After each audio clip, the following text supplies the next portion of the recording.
How would I sum up an SK? Transcendent.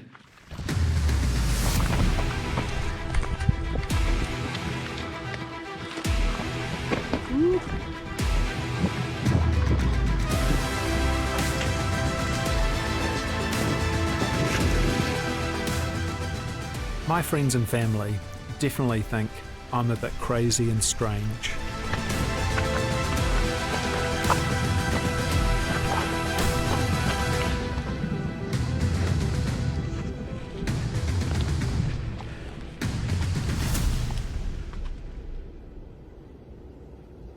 Challenging yourself in a wild environment where you're guaranteed to face hardship is not everyone's cup of tea. Day 3.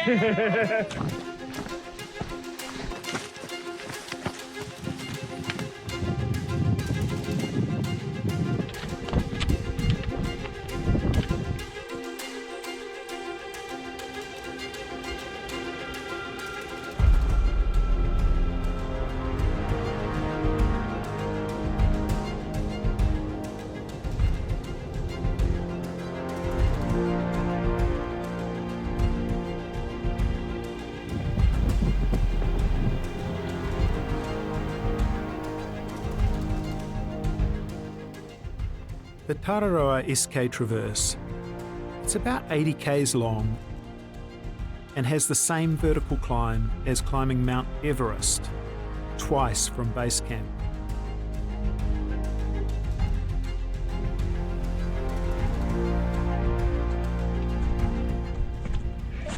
No pressure. I love getting into chase mode.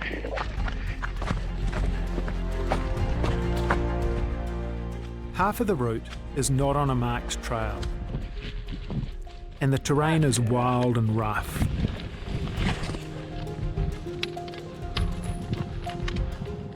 Making it the ultimate physical challenge in the home of New Zealand tramping.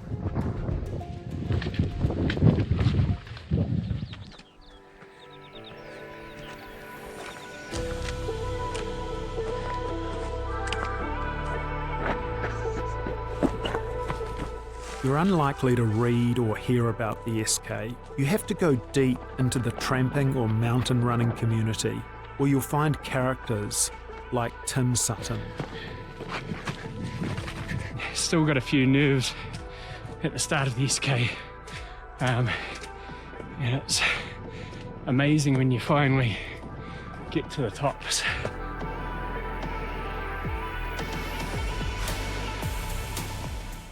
Tim was the first person to win a pretend reserved space in the dusty road end car park of glory. Got an email from Chris Martin saying, "Here's your next challenge, mate." I managed to get my hands on a copy of the SK book. I read it from cover to cover and then read it from cover to cover again. Right back in the early days of the SK, I think the challenge was to complete it in a weekend and never to be back in the office on Monday morning in whatever shape the range had spat you out in. I didn't know about the history of the route at that stage. I just knew I loved being a part of this crazy adventure with this guy, Chris Swallow, and his mate Lawrence, because none of my mates were doing something that epic. I read Chris Swallow's report in the paper, and I knew Colin Rolfe. Then I was reading about Tim Sutton. Yeah, he really inspired me. The fire was lit. Just thought, oh, yeah, it looks really, really cool. You know, when someone says something to you and it just gels with you and just go, yep, I want to do that. Looks really scary, but yeah, that sounds cool. That's your first reaction rather than going, oh, nah, don't like that. As simple as that, really.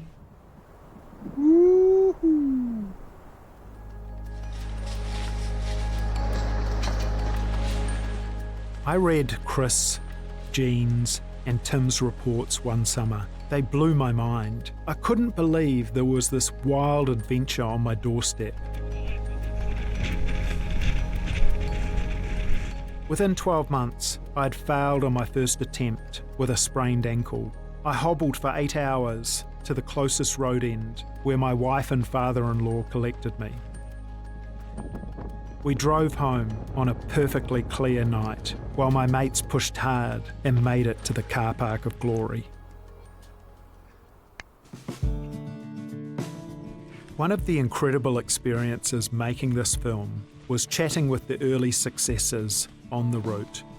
Hearing the stories from Dave Kappa, Graeme Dingle, and Gary Goldsworthy showed me where the spirit of the SK had come from. This story about Graeme Dingle gives an insight into the competitive passion of the early years. Graeme Dingle, we hated because he ran it in 18 hours, very shortly afterwards. But he cheated because he had Hutt Valley Tramping Club members putting caches in all over the place, and he didn't carry anything. People that didn't really know the lay of the land said, oh, but Dingle's done it in 18 hours. But Dingle did the Dingle route. I was quite taken with it. It made it sound really epic, you know, sort of hallucinating and falling over and bloody seeing monsters and stuff. I thought, yeah, it must be something else.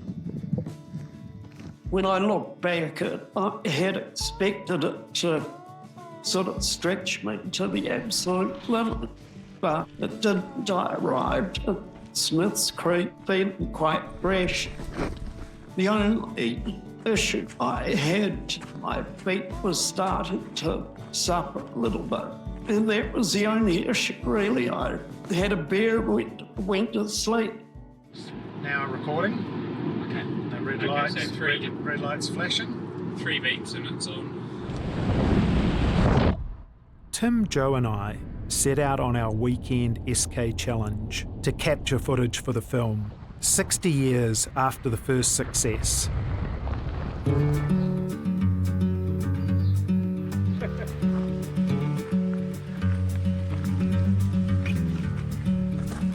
Right, let's go.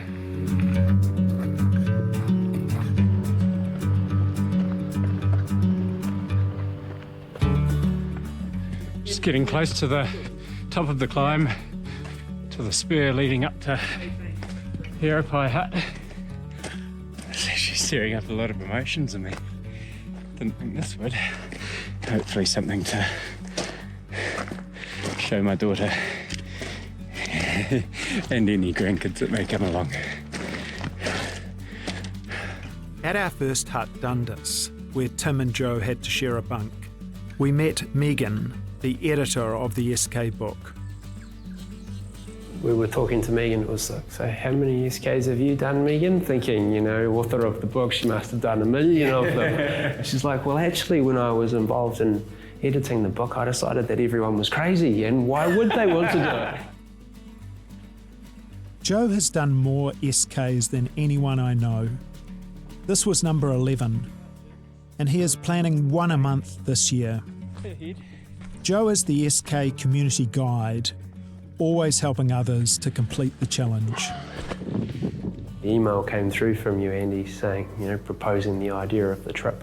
There's just no way that I'm going to miss out on doing this.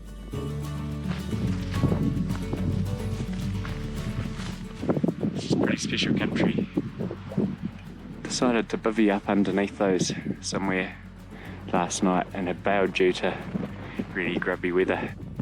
We arrived at the hut and there were 6 sets of boots. Knew it was a 6th bunker.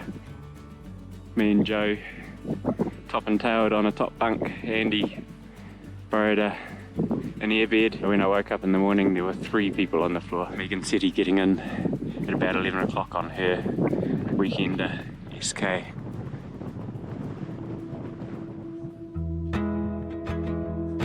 The SK has an amazing depth to its history, which has been preserved through the efforts of trip reports, the SK book, and more recently, the SK website and award events.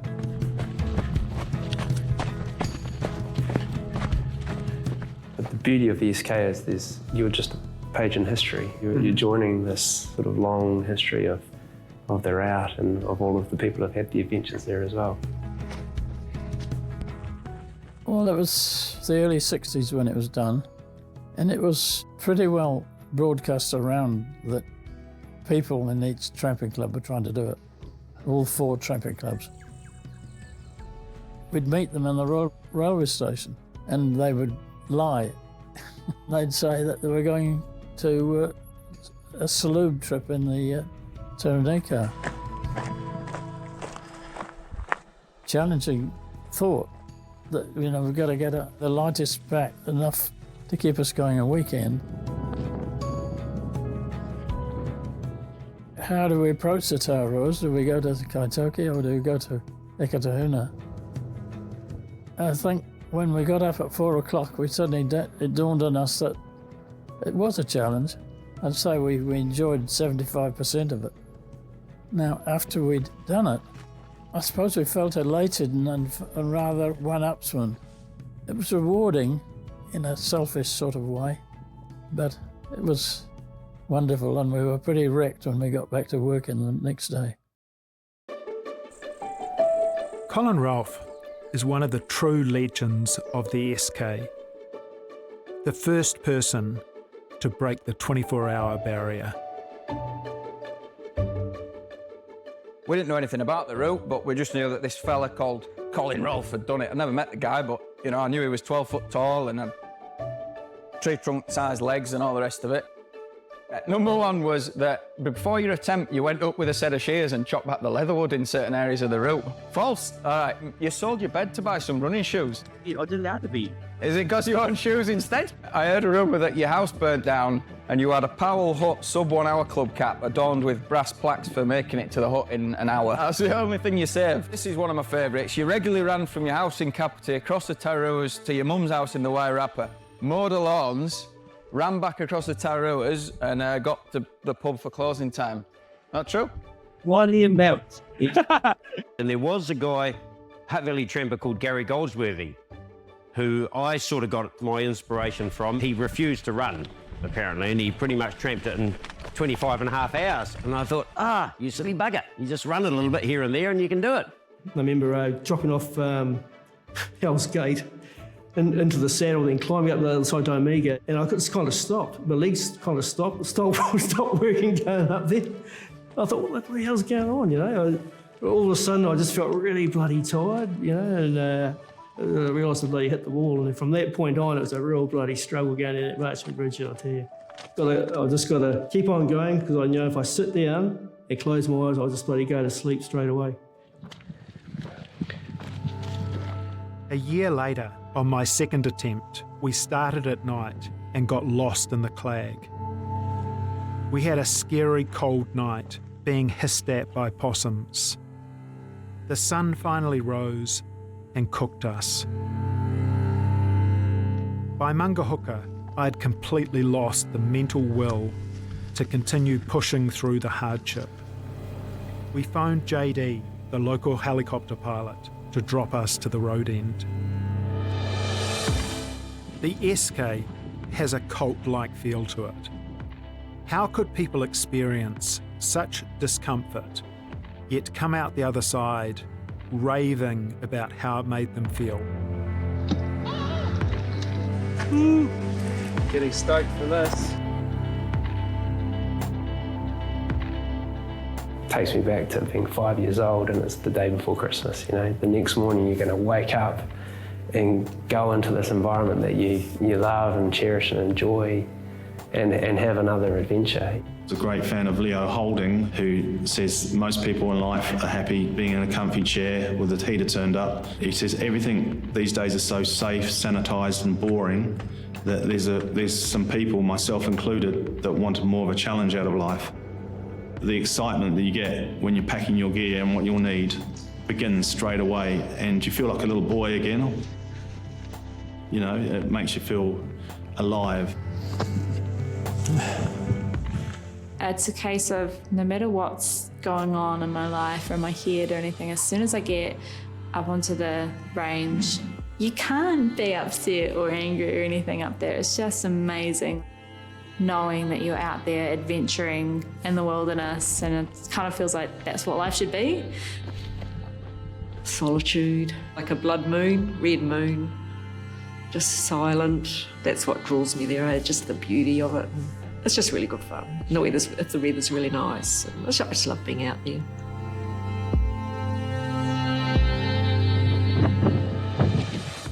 The Tararua Range has horrible weather.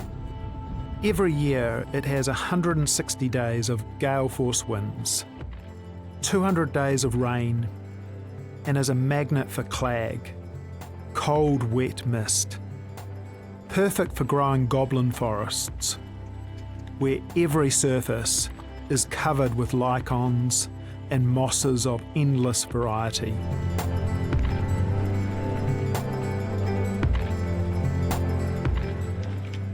Clag is also perfect for chilling you to the bone.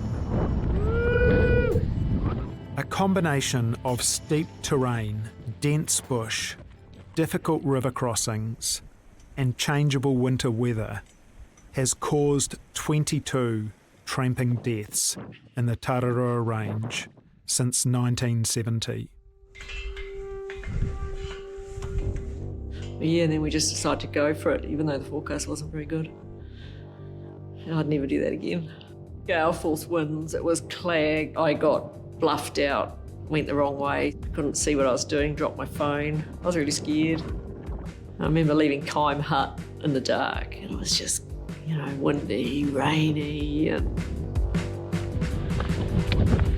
so now if I'm going on my own, I make sure I've got helicopter weather. It's much more enjoyable. It was a storm that you would have never seen the likes of. The rain was lashing at Kyme, at the windows. This is crazy. How did it become like this when it was beautiful last night? There's no point of all of us dying. The S-K burns calories, 15,000 of them. That's the same as 144 gels or 56 Big Macs. The problem is most people can only absorb 6,000 calories in 24 hours. Danny Garrett consumed 40 gels. That's a kilo of sugar. He got the runs a couple of days afterwards. His doctor said it might have been giardia from a stream. I'm not sure he told the doctor he'd consumed 40 gels in 18 hours. Pizza, burgers, cold sausages, salty crisps, sweet tea, salt and caffeine tablets are staples for the SK. Sam Hainsby left his famous wraps in the car and survived his SK on 4 Mars bars and a gel. Less calories than your body needs on a normal day. So, currently on the flanks of Mount Hector. So a lot of fatigue in the legs at this stage. We've had the pleasure of a sleep at Maungahuka. Love getting stuck into a good climb. Joe! Food at talk was muesli bars and pre-cooked sausages. It might have been some Myron bars. The water, just kind of relied on the water at the huts. Really drink out of towns. Plastic water bottle, nothing like a camel bag.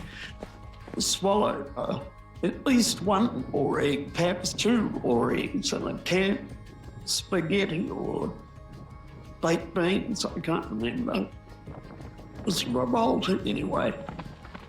Chris Swallow was doing a solo supported attempt. He was so far ahead of schedule, he beat Al Shelton to the food drop. So he seasoned some lukewarm hut canola oil with salt and pepper and put it in his gel bottle. It was so disgusting. He would squirt this on the back of his throat, swallow fast, fight the urge to vomit, then try to take the taste away with a nibble of a Snickers bar. I thought the mountain running community would be full of egos and single-minded individuals. Oh, it's awesome. It's such a good community. I didn't expect it to be so good and to, just be able to come along and have chats with anyone so easily, and everyone's just so willing to share their adventures or advice, and it's just really encouraging. There's absolutely no ego around it. It's just, a cool group of people that love adventuring. Adventurous at heart, mountaineers, ultra runners, people that love the wilderness.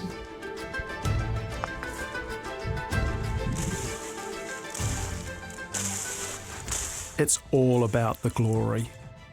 Complete one of the 3 routes in one push. Buy yourself a t-shirt and get an invite to the awards event. Complete the main range SK in under 24 hours and join the exclusive Main Range Club. Do all 3 routes in under 24 hours and win a pretend space in the dusty road end car park of glory. Do 2 SKs back to back, or the 1500s, and get a koru engraved on the Patu Paerehe Award. The Patu Paerehe were mythical Māori mountain spirits. A lot of mountain runners tend to disappear off into the mist, and so it seemed a fitting name. I carry the same design on my skin. The 4 korus represent mum and dad, me and my brother. My family is where I draw a lot of my strength. I have carved a koru in for each recipient. We lost our friend Swallow. He has inspired so many of us to challenge ourselves, to push further, faster, higher. We've got a swallow on the shaft. This is actually the same design that he wore on his motorbike jacket. Chris Swallow, he wanted to set the route, set the challenge, and he wanted to encourage others to take that challenge, and he was there all the way to encourage anyone with the logistics or help, and that ethos, is, I feel, was going strong. Without a hero or a benchmark sect, people won't attempt something that they consider beyond them. My second failure really hurt. I wanted to complete the route so badly. The self-doubt had built after 2 failures. Maybe it was time to move on. Over the next year, the pain faded, and reading David Goggins' book, Can't Hurt Me, gave me the motivation to try again. 4 years after being captured by the SK, I completed the route and had my moment in the dusty road end car park of glory. Wow. Wow. It wasn't until I'd had a good sleep and had a good look at the blisters on my feet that it dawned on me what I'd achieved. It was a life changer for me. It puts you in your own head for a long period of time. It's also the test that it gives you. It's a journey.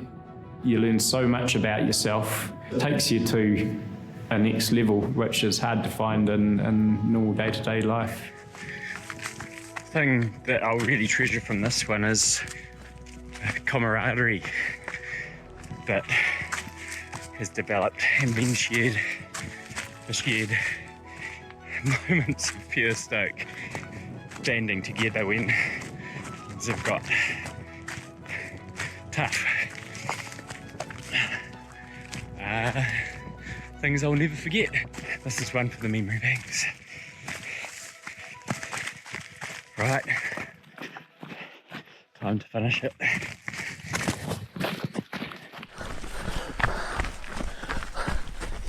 Swing low, sweet chariot, coming for to carry me home. Swing low, Yes. sweet Yeah, boys. chariot, coming for to carry me home.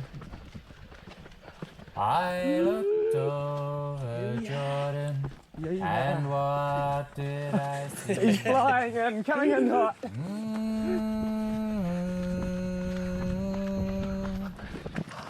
Fellas.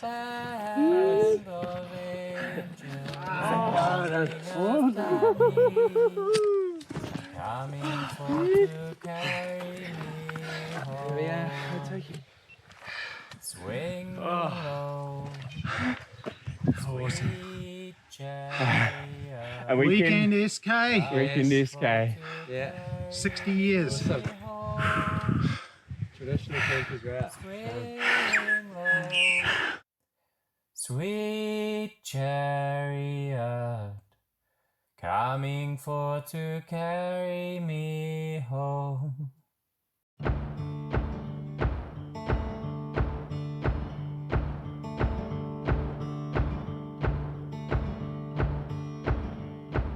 What's your next adventure? What's your next adventure? What's your next adventure?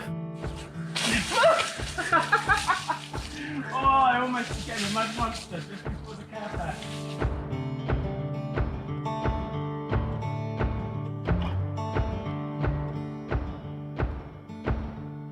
Ruba, Rose and Lila.